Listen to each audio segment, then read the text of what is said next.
ईशान जी, बैसाखियों की तो बात ऐसे है कि अगर आप जेडीयू की बैसाखी की बात करेंगे तो इंडिया गठबंधन तो एक दूसरे के लिए बड़ा अजीबोगरीब बैसाखी वाला मसला है कि दिल्ली में साथ नहीं है लेकिन अलग साथ है। आपको आरजेडी की बैसाखी बननी है या बैसाखी आपकी बैसाखी पार्टी के बनेगी? जो प्रवक्ता है उनको जवाब देने दीजिए। उनसे मैंने सवाल किए हैं, उनको डिफेंड मत मैं करिए, आपके सवाल पहले ही बोल चुकी हूँ, लेकिन अब बात यही है कि बैसाखी की बात हो तो एनडीए क्या और इंडिया गठबंधन क्या। पहले मैं रविशंकर जी के पास जाऊंगी, उसके बाद पहले मैं रविशंकर जी के पास जाऊंगी, मैं आरजेडी रविशंकर जी के पास जाऊंगी। देखिए रविशंकर जी, जब आपकी सरकार थी उससे पहले आपने बेरोजगारी का और तमाम रोजगार देंगे और बेरोजगारी की बात करके आपकी सरकारें आई हैं और 10 लाख नौकरियां, लेकिन हर बार जंगल राज और कहीं ना कहीं आप वो चीजें जनता तक नहीं पहुंचा पाए।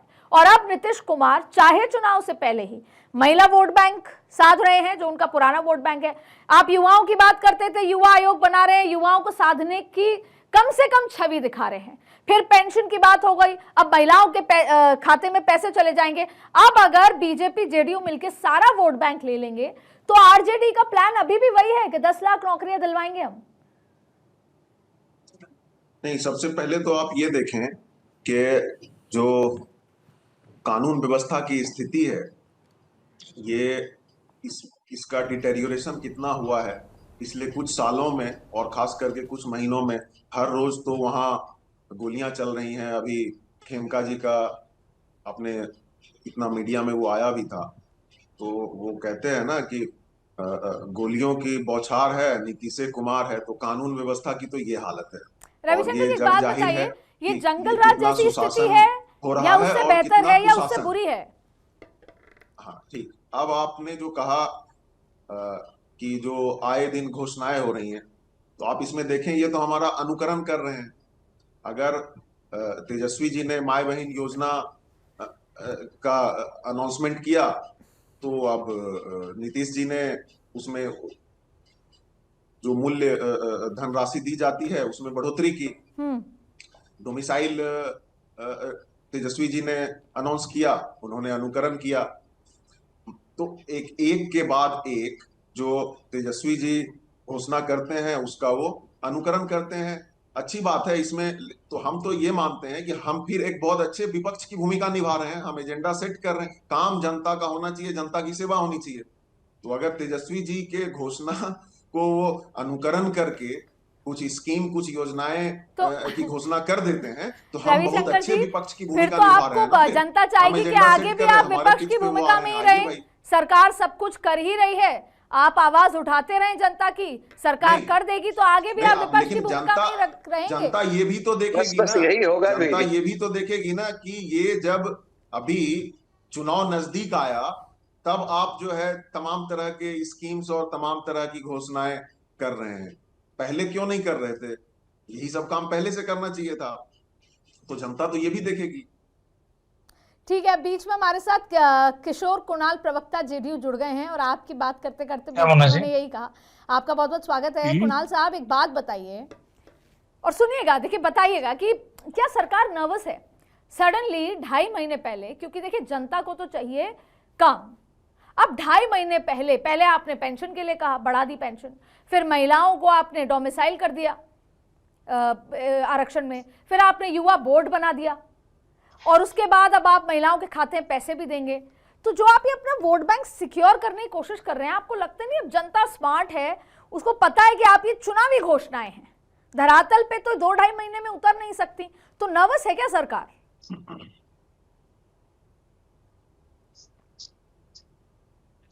कुणाल साहब,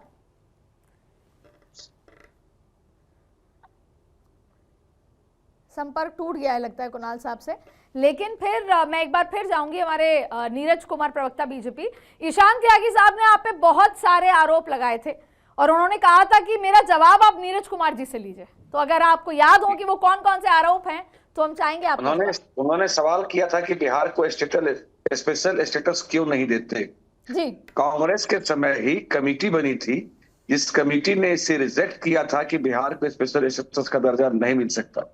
नंबर 1। नंबर 2 बात, यूपीए के 10 साल में बिहार को केंद्र से 2 लाख करोड़ रुपए मिले थे और मोदी जी के 10 साल में बिहार को केंद्र से 16 लाख करोड़ रुपए की राशि प्राप्त हुई है।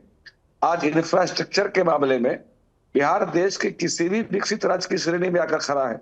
ऊर्जा के क्षेत्र में किसी भी विकसित राज्य की श्रेणी में आके हम खड़े हैं, आत्मनिर्भर ऊर्जा के क्षेत्र में है।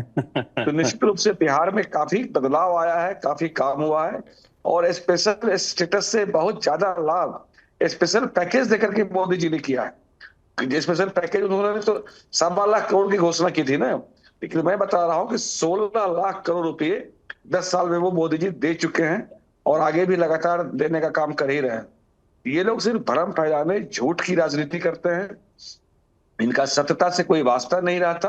अभी आज ही देखिए ना, जो महिलाओं के दिव्यांगों के, बुजुर्गों के 1,11,00,000 से अधिक लोग के डीबीटी के माध्यम से डायरेक्ट खाता में पैसा गया। 11,11 नीरज जी, अच्छा एक बात बताइए, अगर आपकी सत्ता में दोबारा सरकार आती है या हालात ऐसे हो जाते हैं कि महाराष्ट्र जैसी आ जाती है, फर्ज कीजिए, तो क्या मिलेगा फिर बिहार को स्पेशल स्टेटस? हालांकि लाइन में तो फिर टीडीपी भी आ जाएगी और दूसरे राज्य भी आ जाएंगे, पर मिलेगा क्या? ये आज भी जो काम हुआ वो बिहार में एनडीए सरकार की और नीतीश कुमार की जनता की विकास और समृद्धि की प्रति प्रतिबद्धता को दर्शाता है। ठीक है, और निश्चित रूप से ये आगे भी जारी रहेगा, लेकिन क्योंकि हम जनता के समृद्धि और विकास के लिए कमिटेड पार्टी के लोग हैं, उसके लिए प्रतिबद्ध हैं, उसी के लिए ही काम ही करते हैं। चलिए ठीक है, ईशान त्यागी जी से पूछ लेती हूँ। ईशान जी, उन्होंने तो जवाब नहीं दिया, अगर आपकी सरकार आती है, क्योंकि अभी तक तो कांग्रेस का कोई ठोस प्लान नजर नहीं आया, तो क्या आप बिहार को स्पेशल स्टेटस देंगे? आपकी सरकार आती है तो आपके जो आला कमान है वो तय करेंगे। आदित्य जी देखिए, स्पेशल अब आप ये स्टेटस मत देना कहिए पहली बात घोषणा तो पत्र में आएगा, आप बताइए। एक मिनट मैंने बोलना तो शुरू किया ही नहीं अभी। बोलिए आप। जो स्पेशल स्टेटस देने का काम है आदित्य जी, वो केंद्र सरकार करती है। हाँ, अगर हम बिहार में अभी तो अच्छा, आप ये मान रहे हैं कि आप कभी केंद्र सरकार में अगले 10 साल तो आएंगे? मतलब इनको भरोसा है कि केंद्र में कभी नहीं वापस आने जा रहे हैं। फिर वही बात, आपने कहा बिहार में अगर सरकार बनेगी, ईशान जी को बोलिए, अगर बिहार में सरकार बनेगी तो आप क्या स्पेशल स्टेटस देंगे? अरे बिहार में सरकार बनने से हमारे हाथ में नहीं होगा स्पेशल स्टेटस देना। पहली बात तो ये समझना बहुत जरूरी है, देखिए चीजों को पढ़ना समझना। 2 मिनट है, आप जल्दी खत्म कीजिए। दूसरी बात, इंफ्रास्ट्रक्चर, एक मिनट, इंफ्रास्ट्रक्चर की उन्होंने बात करी, ग्लोबल इंफ्रास्ट्रक्चर बिहार में बन गया है। हाँ, ग्लोबल इंफ्रास्ट्रक्चर बन गया है, 16 लाख करोड़ रुपए पहुंच गए हैं, लेकिन हमने देखा किस तरह से पिछले साल 20 दिन के अंदर 12 ब्रिज बिहार में गिर गए। हमने देखा किस तरह से कि जब बारिश का समय आता है तो कोसी का जो पानी है उससे बाढ़ आ जाती है, और जो क्षेत्र है वहां पे जिन पे बाढ़ आती है, जो गांव है वहां पे, उनमें किस तरह से लोगों को पलायन करने का काम करना पड़ता है। हर वर्ष होता है, हर वर्ष को कोसी के लिए कॉन्ट्रैक्ट निकलते हैं, उसमें ठेकेदार आते हैं, हमें पता है उसमें किस तरह से रिश्वत चलती है। भारतीय जनता पार्टी और जेडीयू के लोग उसमें किस तरह से कमाई करते हैं, उसके नेता, और उसके बाद वहां पे लोगों को फिर से पलायन। मुझे कुणाल साहब के पास जाना है। पुराने समय के थे वो गिरे, तीसरी बात, बच्चों के लिए जो जब वहां पे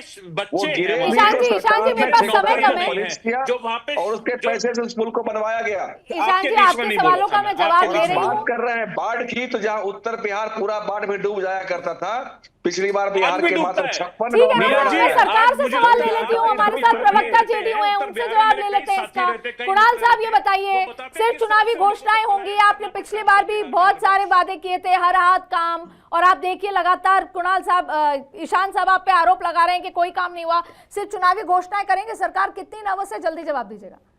अनिल जी नमस्कार, और सही पैनलिस्ट को नमस्कार। देखिए, जेडीयू के कांग्रेस के प्रवक्ता महोदय को मैं सुन रहा था, वो ब्रिज गिरने की बात जरूर कर रहे थे, लेकिन वो ये नहीं बता रहे थे कि बिहार पहला स्टेट है जो ब्रिज मेंटेनेंस का पॉलिसी लाई है, और वो पॉलिसी में आईआईटी दिल्ली और आईआईटी पटना उसका कंसल्टेंट है। तो इस लेवल का पॉलिसी, देश का पहला राज्य जो ब्रिज मेंटेनेंस 5000 से अधिक ब्रिज को मेंटेनेंस करने के लिए, हेल्थ चेकअप के लिए एक अलग से पॉलिसी बना दी है। सेकेंड, उन्होंने कहा था कोसी ब्राज की बात, तो मैं बता देना चाह रहा हूँ और आपके माध्यम से पूरे देश की जनता को बता देना चाह रहा हूँ कि कोसी मेची परियोजना तो यही है कि कोसी के बाढ़ को हमेशा के लिए खत्म कर दिया जाए, और कांग्रेस के लोग ये बताने का प्रयास करेंगे कि 4 से 14 तक नदी जोड़ो अभियान को किस प्रकार से उन्होंने रोक के रखा था। और आज उसी सर आप तो अपनी बात कीजिए ना, आपने जेडीयू, आप सत्ता में आप हैं सर, सवाल आपसे पूछे जाएंगे। आप बताइए ना कि आप सिर्फ चुनावी घोषणाएं कर रहे हैं, हर हाथ काम नहीं मिला, कितना रोजगार मिला, आगे का क्या, सिर्फ चुनावी घोषणाएं करें। आप जल्द बताइए, सरकार से तो सवाल पूछा जाएगा। अदिति जी, हम लोग सिर्फ घोषणा नहीं करते हैं, उससे कोई मेंटेनेंस नहीं होगा। अदिति जी, हम लोग घोषणा नहीं करते, हम लोग एग्जीक्यूशन करते हैं।